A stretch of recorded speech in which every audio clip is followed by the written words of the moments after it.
Previous लेक्चरला आपण unit number 2 start केलेलं होतं.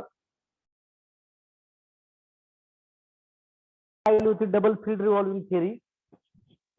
डबल फील्ड रिव्हॉल्विंग थिअरी मध्ये आपण बघितलं की सिंगल फेज इंडक्शन मोटर ही सेल्फ स्टार्ट नाही, कारण त्याची आपण रिझन पण पाहिलं. एक सप्लायची आपण सायकल कन्सिडर केली. एक सायकल म्हणजे एक पॉझिटिव्ह हाफ सायकल आणि निगेटिव्ह हाफ सायकल, आणि जो टॉर्क पॉझिटिव्ह हाफ सायकल मध्ये क्रिएट होतो तो सडनली इक्वल आणि अपोजिट टॉर्क सप्लायच्या निगेटिव्ह हाफ सायकल मध्ये क्रिएट होतोय. ते दोन्ही टॉर्क इक्वल आणि अपोजिट असल्यामुळे जो काही रिझल्टंट टॉर्क आहे तो 0 होतोय. म्हणून induction motor, single phase induction motor ही सेल्फ स्टार्टिंग नाही. त्यानंतर आपण बघितलं की methods of starting single phase motor. त्याच्यामध्ये बघितलं फेज स्प्लिटिंग मेथड. याच्यामध्ये स्टेटर वाइंडिंग जी आहे ती 2 टाईप मध्ये डिवाइड केलेली आहे. पहिली आहे स्टार्टिंग वाइंडिंग, म्हणजे पहिली कोणती वाइंडिंग आहे? Auxiliary winding. दुसरी आहे रनिंग वाइंडिंग, म्हणजे मेन वाइंडिंग. स्टार्टिंग वाइंडिंग ही हायली रेजिस्टिव्ह आहे. रेजिस्टन्स हाय आहे त्याचा. Longer in length. लेंथने ती कशी आहे? लांब आहे. पहा या ठिकाणी दाखवलेली आपण पाहू. त्याचा नंबर ऑफ टर्न्स पण कसा आहे? जास्त आहे. आणि एरिया ऑफ क्रॉस सेक्शन कसा आहे? ऑक्झिलरी वाइंडिंगचा म्हणजे स्टार्टिंग वाइंडिंगचा कमी आहे. एक्झॅक्ट याच्या अपोजिट आपल्याला पाहायला भेटतं मेन वाइंडिंग म्हणजे रनिंग वाइंडिंग मध्ये. याची लेंथ कमी आहे. त्यानंतर याचा डायमीटर जास्त आहे. हायली इंडक्टिव्ह आहे आणि लेस नंबर ऑफ टर्न्स आहेत. तर आपण हे बघितलं होतं फेज स्प्लिटिंग मध्ये. नंतर आपण बघितलं फेज कंपेन्सेशन. म्हणजे आपण काय करतोय की जे काय कॅपॅसिटर किंवा रेजिस्टर वापरून आपण काय करतोय की induction motor, single phase induction motor आपण सेल्फ स्टार्ट करतोय. तर यामध्ये आता पहिली मोटर आहे आपली आहे resistance split phase induction motor. तर याच्यामध्ये पहा की सिंगल फेज सप्लाय दाखवलेला आहे. Single phase 230 volt 50 hertz AC supply. मोटरचा जो करंट आहे आय, टोटल करंट आय आहे. हा काय होतोय? स्प्लिट होतोय, डिवाइड होतोय 2 वाइंडिंग मध्ये. ह्या दोन्ही वाइंडिंग कसल्या आहेत? स्टेटरचे आहेत. ही वाइंडिंग आहे S1 S2 कोणती आहे? स्टार्टिंग वाइंडिंग आहे, म्हणजेच ऑक्झिलरी वाइंडिंग. त्या वाइंडिंगच्या सिरीज मध्ये आपण phase splitting device resistor use केलेला आहे. पुढे सेंट्रीफ्युगल स्विच S जोडलेला आहे. आणि एक्झॅक्ट 90 डिग्री डिस्प्लेसमेंट वरती आपण मेन वाइंडिंग म्हणजे रनिंग वाइंडिंग कनेक्ट केलेली आहे. मेन वाइंडिंगचा करंट आहे I2, बरोबर. तर ही जी आहे आणि या सेंटरला आपण दाखवलेला आहे रोटर दाखवलेला आहे. पुढे ह्या ज्या टर्मिनल आहेत त्या आपण सर्वांनी पाहून घ्या. पहिले आहे S1 S2 highly resistive starting winding. M1 M2 highly resistive running winding. R phase splitting device, म्हणजे आपण या ठिकाणी रेजिस्टर यूज केलाय. फर्दर म्हणजे नंतर आपण काय करूया? कॅपॅसिटर यूज करणार आहे. एस म्हणजे सेंट्रीफ्युगल स्विच. हा इलेक्ट्रोमेकॅनिकल स्विच आहे. काय होतंय की जसं जसं रोटरचं स्पीड वाढेल, रोटरचा स्पीड वाढल्यामुळे त्या ठिकाणी जो फॅन फिट केलेला आहे तर त्या फॅनमुळे काय होतंय की फॅनच्या एक्झॉस्ट एअरमुळे म्हणजे सेंट्रीफ्युगल फोर्समुळे हा स्विच काय होतोय? रनिंग कंडिशन मध्ये ओपन होतोय. आणि काय होतंय जी स्टार्टिंग वाइंडिंग आहे ती कट होते. म्हणजे जवळजवळ 70 ते 80%, 70 to 80% रेटेड स्पीडच्या जवळ गेल्यानंतर starting winding automatically centrifugal switch open झाल्यामुळे काय होते? कट होते. जी आहे रोटरचा सिम्बॉल आहे I, total motor current in ampere. I1 starting वाइंडिंगचा current in ampere. I2 main वाइंडिंगचा करंट इन एम्पियर. इथं आपण बघितलंय आय टोटल वाइंडिंगचा, टोटल मोटरचा करंट आहे. I1 स्टार्टिंग वाइंडिंगचा करंट. I2 रनिंग वाइंडिंग म्हणजेच मेन वाइंडिंगचा करंट. हा रेजिस्टर यूज केलेला आहे. हा सेंट्रीफ्युगल स्विच आहे. रोटर आहे जी. ठीक आहे. पुढे थोडा थिअरी पाहू आपण. Due to highly resistive starting winding. सर्वांना माहिती आहे स्टार्टिंग वाइंडिंग कशी असते? Highly resistive and series resistance. त्याच्या सिरीज मध्ये आपण काय केलेलं आहे? रेजिस्टन्स आर जोडलेला आहे. Starting current is somewhere in phase with supply voltage. सर्वांना माहिती आहे की रेजिस्टिव्ह लोडला व्होल्टेज आणि करंट हे नेहमी इन फेज असते. ओके. ऍट इनिशियल कंडिशन म्हणजे इनिशियली सेंट्रीफ्युगल स्विच काय असेल? हा क्लोज पोझिशन मध्ये असेल. ओके. ड्यू टू रेजिस्टन्स मुळे काय होते, स्प्लिट फेजिंग स्टार्टिंग जी वाइंडिंग आहे, स्टार्टिंग वाइंडिंगचा करंट I1 तो अनबॅलन्स होतोय. म्हणजे काय होतोय की स्टार्टिंग वाइंडिंगचा करंट हा काय होतोय की जास्त येतोय आणि रनिंग वाइंडिंगचा म्हणजे मेन वाइंडिंगचा करंट काय होतोय की कमी येतोय. म्हणजे या ठिकाणी आपण स्प्लिट फेजिंग प्रिन्सिपल यूज केलेला आहे. रेजिस्टन्स यूज केल्यामुळे काय झालं, व्होल्टेज आणि करंट इन फेज मध्ये आहे. स्टार्टिंग रनिंग वाइंडिंग कोणती, हाय इंडक्टिव्ह, तिथं काय व्होल्टेज हे लिडिंग आहे करंटला 90 डिग्रीने. म्हणजे या ठिकाणी काय होतंय की जो काय करंट आहे वाइंडिंग मधला तो अनइक्वल और अनबॅलन्स आपण डिस्ट्रीब्यूट करतोय. म्हणजे काय होतंय, पॉझिटिव्ह हाफ सायकलचा टॉर्क आहे आणि निगेटिव्ह हाफ सायकलचा टॉर्क हा काय होतोय, अनबॅलन्स होतोय. म्हणजे दोन्ही टॉर्क जर सेम असतील तर मोटर सेल्फ स्टार्टिंग येईल, सेल्फ स्टार्टिंग नसेल. आता दोन्ही टॉर्क कसे आहेत, अनबॅलन्स आहेत. म्हणजे दोन्ही टॉर्कचा डिफरन्स काहीतरी राहतोय आणि हा टॉर्क इंडक्शन मोटरला रोटेशन द्यायला, स्टार्ट ऍक्सलरेट करायला सफिशियंट असते. The net or resultant torque T1 T is available at the end of every cycle. कारण का रनिंग वाइंडिंग मुळे त्याचा टॉर्क कमी आहे आणि पॉझिटिव्ह हाफ सायकलचा टॉर्क जास्त आहे. आणि कशामुळे पॉसिबल झाले, हायली रेजिस्टिव्ह स्टार्टिंग वाइंडिंग आणि रेजिस्टर आपण जोडलेलं आहे सिरीज मध्ये. म्हणजेच स्टार्टिंगला काहीतरी टॉर्क रोटरच्या अक्रॉस अवेलेबल राहतोय आणि दिस टॉर्क इज सफिशियंट टू ऍक्सलरेट और रोटेट दी रोटर. ह्या टॉर्क मुळे काय होतंय की रोटर रोटेशन घ्यायला स्टार्ट होतोय आफ्टर अटेंडिंग 80% स्पीड. म्हणजे आता रोटर रोटेशन घ्यायला स्टार्ट झालेला आहे, 80% स्पीड आलेलं आहे जवळपास रेटेड स्पीडच्या. सेंट्रिफ्युगल स्विच गेट्स ओपन, आधी सांगितलं होतं हा इलेक्ट्रोमेकॅनिकल स्विच आहे. तर एक्झॉस्ट एअरच्या प्रेशर मुळे काय होतंय, हा ओपन होतोय because of air pressure. Afterward म्हणजे जी काय ओपन झाला म्हणजे स्टार्टिंग वाइंडिंग आणि रेजिस्टर कट झालाय. तिथून पुढे काय होतंय की जी काय रनिंग वाइंडिंग म्हणजे मेन वाइंडिंगच काय होतंय की पूर्णपणे मोटरचं ऑपरेशन कंट्रोल करेल. म्हणजे I1 काय झाला आता 0 झालाय. म्हणजे काय होईल, afterward current I2 is flowing through running winding. म्हणजे काय होतंय, रनिंग वाइंडिंग मधून I2 फ्लो होईल आणि टोटल करंट काय असेल मोटरचा हा is equal to I2. This current maintain necessary torque under running condition. आणि तो जो काय करंट आहे रनिंग वाइंडिंगचा करंट म्हणजे मेन वाइंडिंगचा करंट, रनिंग कंडिशनचा जो टॉर्क असेल तो मेंटेन करते. मेन वाइंडिंग और running winding is highly inductive in nature. आपण बघितलं दोन्ही वाइंडिंगच्या स्प्लिट फेजिंग मध्ये आपण बघितलं होतं की स्टार्टिंग वाइंडिंग ही हायली रेजिस्टिव्ह आहे आणि रनिंग वाइंडिंग म्हणजे मेन वाइंडिंग ही हायली इंडक्टिव्ह नेचरची आहे. Hence maximum flux will be develop. म्हणजे काय होतंय की मॅक्झिमम फ्लक्स डेव्हलप होतोय आणि rotor of single phase induction motor becomes rotated as per rated speed. म्हणजेच 100% स्पीडच्या जवळपास रोटर काय होतोय, ऍक्सलरेट होतोय. आता याची वेव्ह फॉर्म पहा तुम्ही, फेजर डायग्राम. स्टार्टिंगला आपण काय केलेलं आहे, सप्लाय व्होल्टेज अप्लाय केलेलं आहे. सर्वांना माहिती आहे की फेजर डायग्राम मध्ये प्रत्येक फेजर हा अँटी क्लॉकवाईज डायरेक्शनने काय होतोय, रोटेट होतोय. आता हा I1 काय आहे, स्टार्टिंग वाइंडिंगचा करंट आहे, म्हणजेच ऑक्झिलरी वाइंडिंगचा करंट आहे. ती वाइंडिंग कशी हायली रेजिस्टिव्ह आहे आणि रेजिस्टर पण जोडलेला आहे. म्हणजे हा I1 जवळपास व्हीच्या काय फेज मध्ये आहे. ओके, आता आपण बघितलं होतं रनिंग वाइंडिंग म्हणजे मेन वाइंडिंगचा करंट काय आहे, I2. ही वाइंडिंग कशी आहे, हायली इंडक्टिव्ह. म्हणजे व्ही आणि I2 मध्ये थोडासा फेज डिफरन्स असेल. ओके, तर ह्या दोन्हींचा जो रिझल्टंट आहे म्हणजे I1 आणि I2 चा तो काय असेल, मोटरचा टोटल करंट. सर्वांना माहिती इंडक्शन मोटर ही इंडक्टिव्ह लोड आहे म्हणून व्होल्टेज नेहमी लीडला असतं कशाला, करंटला. किंवा मोटरचा करंट हा नेहमी लॅगिंग असतो सप्लाय व्होल्टेजला. तर या ठिकाणी पहा टोटल अँगल दिलेला आहे फाय. हा कशामधला अँगल आहे, I आणि V मधला अँगल आहे.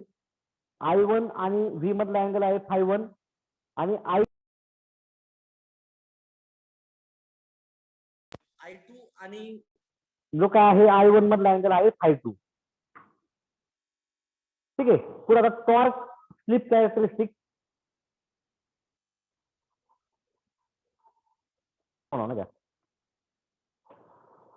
पुढे आपण पाहतोय टॉर्क स्लिप और टॉर्क स्पीड कॅरेक्टरिस्टिक. तर पहा या ठिकाणी हा जो काय स्टार्टिंग टॉर्क आहे हा कशामुळे, स्टार्टिंग वाइंडिंग मुळे आहे. आणि टॉर्क वाढत वाढत चाललेला आहे. इथं मॅक्झिमम टॉर्क आहे. या पॉइंटला काय होतंय 80% स्पीडला सेंट्रिफ्युगल स्विच काय होतोय, ओपन होतोय. म्हणजे इथपर्यंत काय असेल, सेंट्रिफ्युगल स्विच फक्त मेन वाइंडिंग म्हणजे रनिंग वाइंडिंगचं फंक्शन आहे. म्हणजे इनिशियली स्पीड 0 आहे, स्लिप 1 आहे, स्टार्टिंग टॉर्क तयार झालेला आहे. हा टॉर्क आहे मॅक्झिमम टॉर्क. 80% स्पीडला काय होते, सेंट्रिफ्युगल स्विच ओपन होतोय आणि ही कंडिशन कोणती आहे, स्पीड स्लिप 0 आणि actual speed is equal to synchronous speed. Okay, तर ही याची टॉर्क स्लिप कॅरेक्टरिस्टिक झालेली. ऍप्लिकेशन याचे बघा, रेजिस्टन्स स्प्लिट फेज इंडक्शन मोटरचे, fans, blower, ceiling fan, sewing machine, hair dryer, vacuum cleaner. जर आपण जे बघितलं की generally fan, blower, ceiling fan, sewing machine, hair dryer. आता हेअर ड्रायर म्हणजे सर्वांनी पहिला हेअर कटिंग सलून मध्ये तुम्ही हेअर ड्राय करताय, तर हेअर ड्राय करताना त्या ठिकाणी एक हॉट एअर वापरले जाते, त्याच्यामध्ये एक resistance split phase induction motor असते. व्हॅक्यूम क्लीनर मध्ये सुद्धा सर्वांना ऑलमोस्ट माहिती आहे की काय इंडस्ट्री डस्ट विंडोच्या कॉर्नर मध्ये, म्हणजे व्हॅक्यूम क्लीनर या ठिकाणी आपण काय करतोय की हे ऍप्लिकेशन आहेत resistance split phase single phase induction मोटरचे. आता पुढे आपण पाहणार आहेत capacitor start induction run single phase induction motor. म्हणजे त्याचं शॉर्ट फॉर्म आपण घेतलेला आहे CSIR. म्हणजे सेम डायग्राम मग सारखी आहे, फक्त रेजिस्टन्स ऐवजी काय यूज केलं आपण, कॅपॅसिटर यूज केलेलं आहे. पहा बाकी डायग्राम सेम आहे.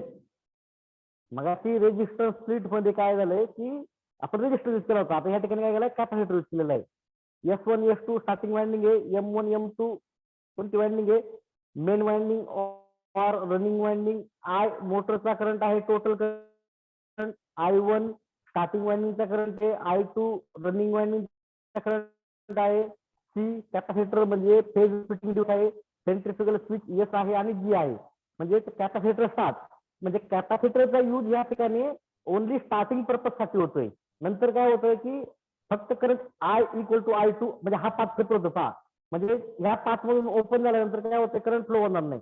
म्हणजे काय होते, रनिंग कंडिशनचा जो काय टॉर्क आहे हा रनिंग वाइंडिंग किंवा मेन वाइंडिंग ऍडजस्ट करते.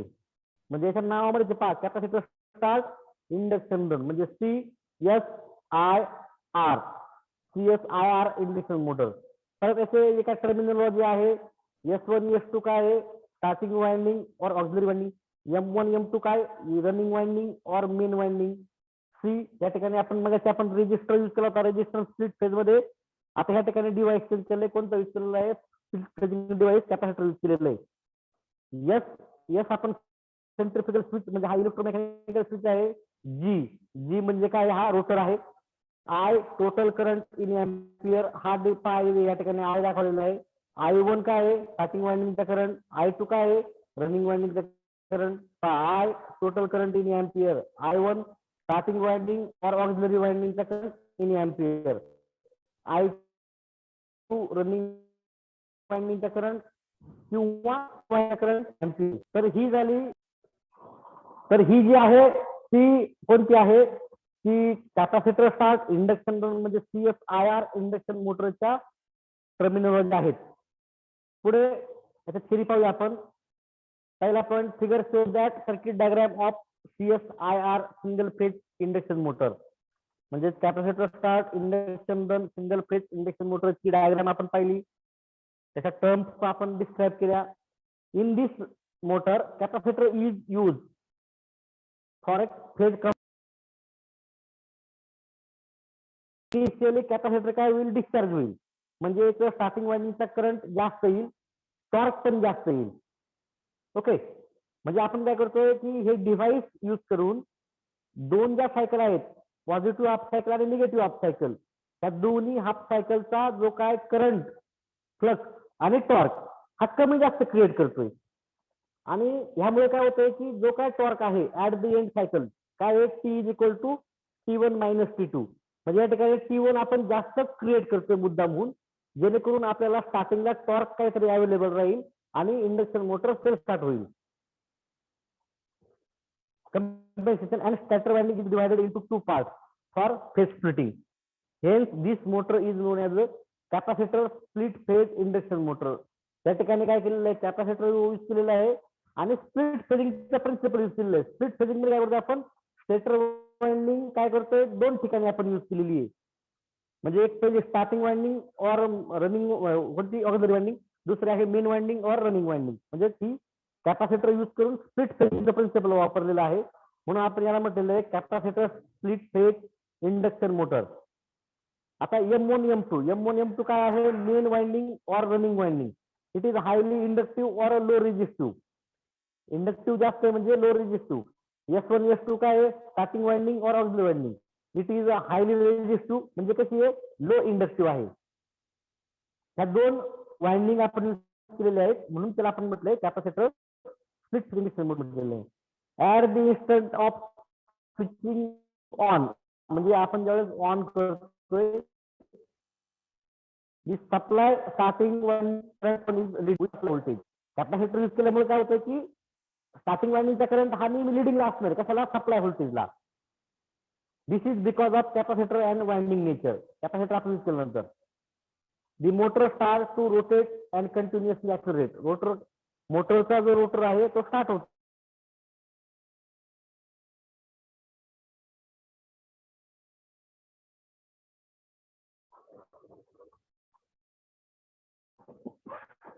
तर या ठिकाणी पहा की जो 80% स्पीड आल्यानंतर काय होतंय की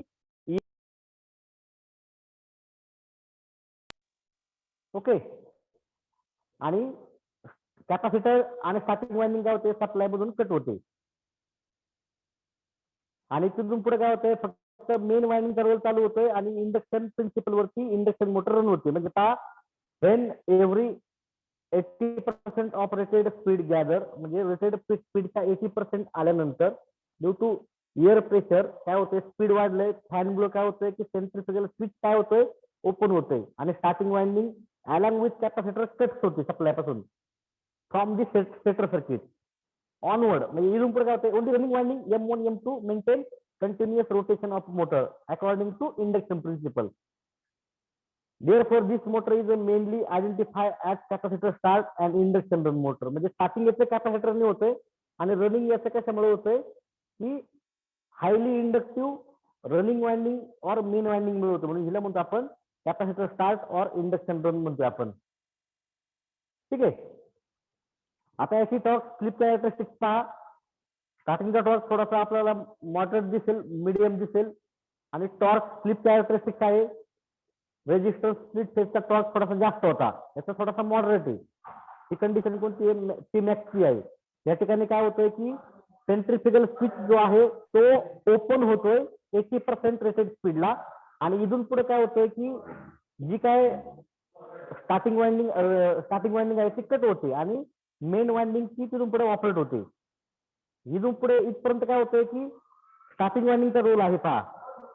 ओके, आता फेजर डायग्राम पहा. आधी सांगितलं होतं I1 कोणता करंट आहे, स्टार्टिंग वाइंडिंगचा करंट आहे. त्या ठिकाणी आपण कॅपॅसिटर यूज केलेला आहे म्हणून त्या ठिकाणचं व्होल्टेजला तो स्टार्टिंग वाइंडिंगचा करंट काय असेल, लिडिंगला असेल. पहा, I1 हा स्टार्टिंग वाइंडिंगचा करंट आहे, त्यामुळे काय असेल सर्वांना माहिती आहे की every phasor is rotate in anti clockwise direction.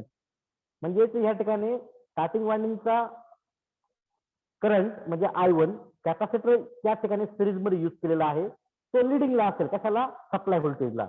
तो अँगल आपण बघितलेला आहे. ओके, ते आपण म्हणूया तो अँगल आहे Φ1. आता दुसरी जी वाइंडिंग आहे मेन वाइंडिंग और रनिंग वाइंडिंग ती हायली इंडक्टिव्ह आहे. तिचा करंट कसा असेल, हायली इंडक्टिव्ह असेल पहा, म्हणजे लॅगिंग असेल पहा, कशाला, सप्लाय व्होल्टेजला. आणि ह्या दोन्हींचा करंट काय आहे, टोटल करंट काय आहे, I. म्हणजे ओव्हरऑल करंट मोटरचा काय राहतोय, सप्लाय व्होल्टेजला लॅगिंग राहतोय. म्हणजे इंडक्शन मोटर ही इंडक्टिव्ह लोड असल्यामुळे व्होल्टेज या ठिकाणी लिडिंगलाच असतं आणि करंट काय असतं, नेहमी लॅगिंगला असतं पहा.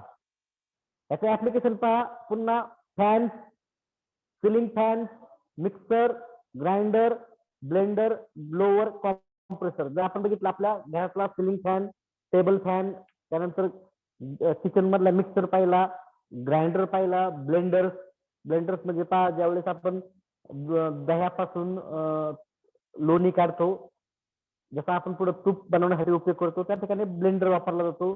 ब्लोअर्स, कॉम्प्रेसर या ठिकाणी आपण कोणती मोटर वापरतोय, कॅपॅसिटर स्टार्ट इंडक्शन रन, किंवा याला दुसरं नाव दिलेलं आहे capacitor split phase induction motor नाव दिलेलं आहे.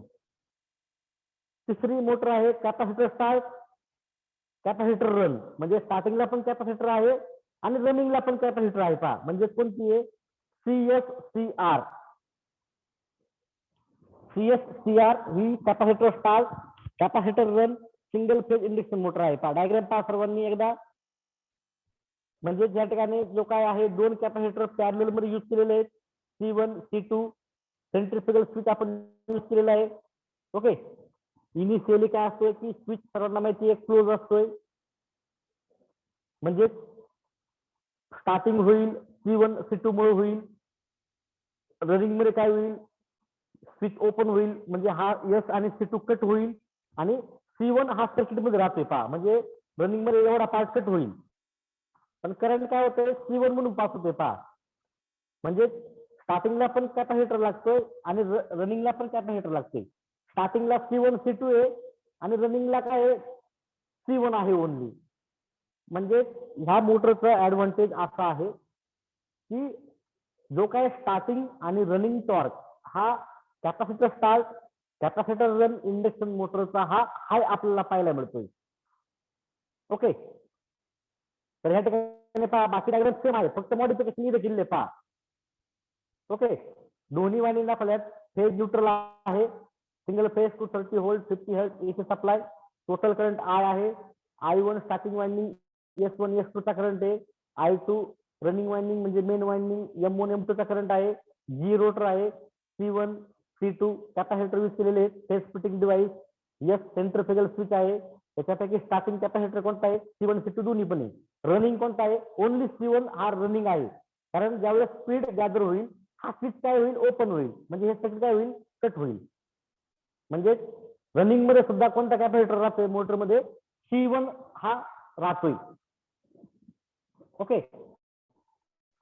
तर ही झाली capacitor start capacitor run single phase induction motor झालेली आहे.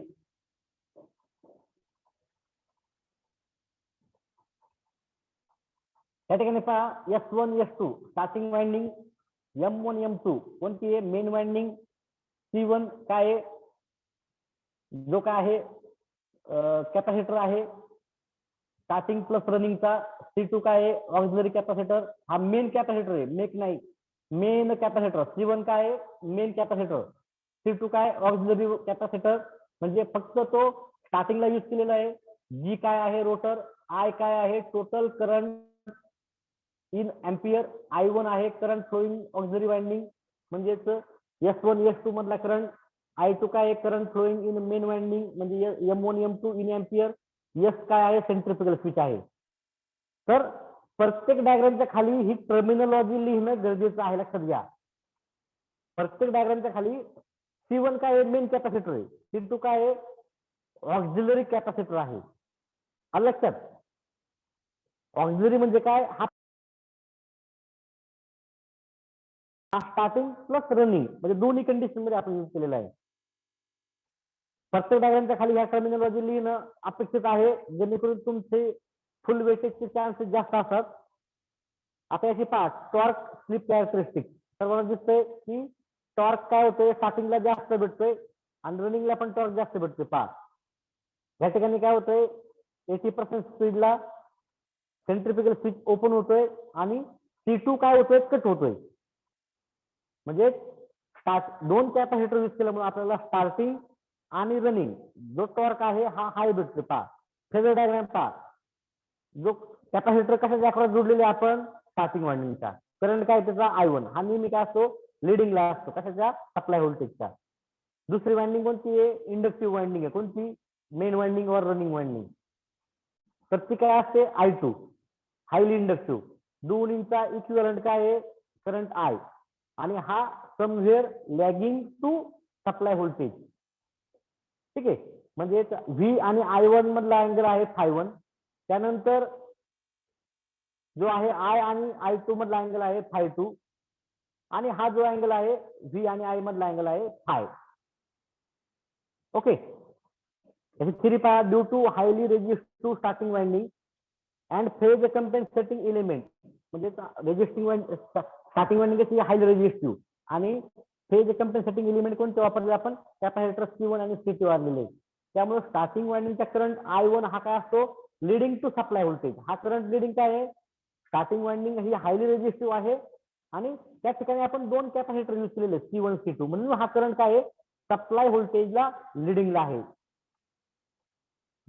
These heavy current develop high starting torque at the switching instant, म्हणजे T equal to 0. म्हणजे ह्या ठिकाणी काय होतंय, स्विचिंग इन्स्टंटला स्पीड 0 आहे, त्यावेळेस टॉर्क काय होतोय, जास्त तयार होतोय. पहा, initially centrifugal switch is close. Initially centrifugal switch कसा असतो, नेहमी क्लोज असतो. Under running condition motor achieve 80% rated speed, centrifugal switch as gets open. Centrifugal switch 80% speed नंतर ओपन झाल्यानंतर काय होईल, कॅपॅसिटर C2 काय होईल, कट होईल सर्किट मधून. Okay, but at the same instant capacitor of along with starting winding remains present under running condition. म्हणजे जो C1 आहे तो स्टार्टिंगला पण आहे आणि रनिंगला पण आहे. Element C1 develop maximum amount of torque under running condition. म्हणजे स्टार्टिंगला पण दोन्ही वाइंडिंग आहेत, रनिंगला पण दोन्ही वाइंडिंग आहेत. म्हणजे ह्या ठिकाणी काय होतंय की स्टार्टिंग आणि रनिंग टॉर्क जो आहे तो हाय प्रोड्यूस होते. पहा, starting torque and running torque of CSCR induction motor is always high. हा जो काय आहे म्हणजे हाय टॉर्क ऍप्लिकेशन साठी ही मोटर म्हणजे CSCR यूज केली जाते as compare to other types of motor. म्हणजे आपण बघितलं resistance split phase induction motor पाहिली आपण, त्यानंतर आपण पाहिली कॅपॅसिटर स्टार्ट इंडक्शन मोटर बघितली. याच्यापेक्षा ही जी तिसरी मोटर आहे CSCR, हिचा जो स्टार्टिंग आणि रनिंग जो टॉर्क आहे हा दोन्ही मोटर पेक्षा कसा आहे, जास्त आहे.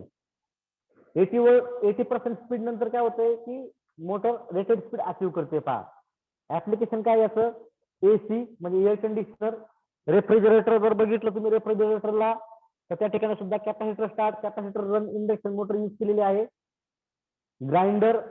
ग्राइंडरला पण यूज केली आहे. कॉम्प्रेसर जर कोणी याचे असतील, आपण म्हणूया की शेतकरी असेल तर बा आपल्या घरी जनावर असतील तर त्या ठिकाणी आपण कुटी मशीन यूज करतो, तर त्या ठिकाणी ग्राइंडर यूज केलेला म्हणजे आपण कुटी मशीनला ग्राइंडर म्हणतोय. Compressor, drilling machine, swing machine, जर आता सिलाई मशीन जी आहे ती ऑटोमॅटिक आलेली आहे, त्या ठिकाणी capacitor start capacitor run induction motor use केलेली आहे. ओके, आता difference between three phase single phase induction motor and single phase induction motor. पहा डिफरन्स, पहा parameter three phase induction motor आणि सिंगल फेज इंडक्शन मोटर. पहिला parameter आहे सप्लायचा. Three फेजला काय लागतोय, थ्री फेज 440 वोल्ट 50 हर्ट्ज इथे सप्लाय लागतोय. सिंगल फेज इंडक्शन मोटरला काय लागतोय, सिंगल फेज 230 वोल्ट 50 हर्ट्ज इथे सप्लाय लागतोय. पहा सप्लाय मध्ये डिफरन्स आहे. आपण डिफरन्स पाहतोय. वाइंडिंग इथे कशी आहे, थ्री फेज डिस्ट्रीब्युटर वाइंडिंग आहे, आपण तिला RYB म्हटलंय. सिंगल फेज इंडक्शन मोटर मध्ये दोन वाइंडिंग आहे. कोणत्या, एक स्टेटर वाइंडिंग जी आहे ती स्टार्टिंग वाइंडिंग आणि रनिंग वाइंडिंग आहे. स्टार्टिंग वाइंडिंग कशी आहे, हायली रेजिस्टिव्ह. रनिंग वाइंडिंग कशी आहे, हायली इंडक्टिव्ह. जर जास्त पॉवर लागत असेल तर आपण कोणती मोटर यूज करतो, थ्री फेज यूज करतो. पहा पॉवर थ्री फेज इंडक्शन मोटरची जास्त आहे. सिंगल फेज इंडक्शन मोटरची कशी मॉडरेट आहे, म्हणजे स्मॉल आणि मीडियम ह्या रेंज मध्ये मिळते. पहा starting torque three phase induction मोटरचा कसा आहे, मॉडरेट, आणि सिंगल फेज इंडक्शन मोटरचा कसा आहे, मोर. कारण आपण या ठिकाणी डबल कॅपॅसिटर यूज करून आपण स्टार्टिंग ऍज वेल एज रनिंग टॉर्क जो आहे तो आपण जास्त मिळू शकतो. पहा कन्स्ट्रक्शन कसं आहे, थ्री फेज इंडक्शन मोटरचं सिंपल आहे आणि सिंगल फेज इंडक्शन मोटर कसं कॉम्प्लिकेटेड आहे. कारण या ठिकाणी पहा स्टेटर वाइंडिंग दोन टाईपच्या, रोटर, सेंट्रिफ्युगल स्विच, कॅपॅसिटर, म्हणजे हे थोडंसं स्ट्रक्चर कसं आहे, कॉम्प्लिकेटेड आहे. तर आउटपुट पॉवर जे आहे थ्री फेज इंडक्शन मोटरची नेहमी ऑलवेज जास्त असणार आहे, म्हणजे मोर असणार आहे, आणि सिंगल फेज इंडक्शन मोटरची कशी असेल, मॉडरेट असेल. पहा slip ring and brushes use. तर स्लिप रिंग मध्ये आपण पाहिलं होतं, स्लिप रिंग इंडक्शन मोटर मध्ये स्लिप रिंग आणि ब्रशेस आपण यूज केलेले आहेत. आणि ह्या ठिकाणी कसं सिंगल फेज मध्ये आपण कुठंच पाहिलं नाही, नॉट नेसेसरी. स्लिपरिंग आणि ब्रशेस लागतच नाही. कॉस्ट कॉस्ट कशी आहे याची सांगा तुम्ही. सांगायचा पॉईंट हा, सिंगल फेज इंडक्शन मोटरची कॉस्ट कशी असते, लो असते, आणि थ्री फेजची कशी असते, हाय असते. स्पीड स्पीड आपण पाहतो की थ्री फेज इंडक्शन मोटरचं स्पीड मिडियम असतं, सिंगल फेजचं स्पीड हाय असतं. जवळजवळ 10,000 RPM, 1,00,000 RPM, 1,00,000 RPM पर्यंत सिंगल फेज इंडक्शन मोटरचं आपल्याला स्पीड गेलेलं पाहायला मिळते. तर याचं स्पीड आपण पाहतो की जास्तीत जास्त आपण 1500 RPM म्हणजे 4 पोलच्या मोटरला पाहतोय. त्यानंतर load handling capacity single phase induction मोटरची कशी आहे, मॉडरेट. आणि सर्वात शेवटी ऍप्लिकेशन, कसे काय ऍप्लिकेशन याचे सिंगल थ्री फेज इंडक्शन मोटरचे industrial application such as conveyor, lift, vice, crane, lathe machine, milling machine, printing machine etcetera. आणि सिंगल फेज इंडक्शन मोटरचं residential as well as commercial application such as a mixer, grinder, fan, blower, juicer, hair dryer, compressor. या ठिकाणी आपण काय करतो की single phase induction motor आपण use करतो पहा. तर आज आपण जनरली 3 टाईपच्या मोटर पाहिलेल्या आहेत. पहिली मोटर बघितली resistance split phase induction motor, तिचं कन्स्ट्रक्शन, तिचं वर्किंग, त्याची फेजर डायग्राम, तिचं टॉर्क स्लिप कॅरेक्टरिस्टिक्स आणि ऍप्लिकेशन. दुसरी बघितली कॅपॅसिटर स्टार्ट इंडक्शन रन, तिच्यात बघितलं आपण त्याचं डायग्राम, त्याच्यानंतर त्याचं कन्स्ट्रक्शन, वर्किंग, त्याचं वेव्ह फॉर्म, त्याचं फेजर डायग्राम बघितले आपण, त्याचं ऍप्लिकेशन बघितलं, टॉर्क स्पीड कॅरेक्टरिस्टिक्स पाहिली.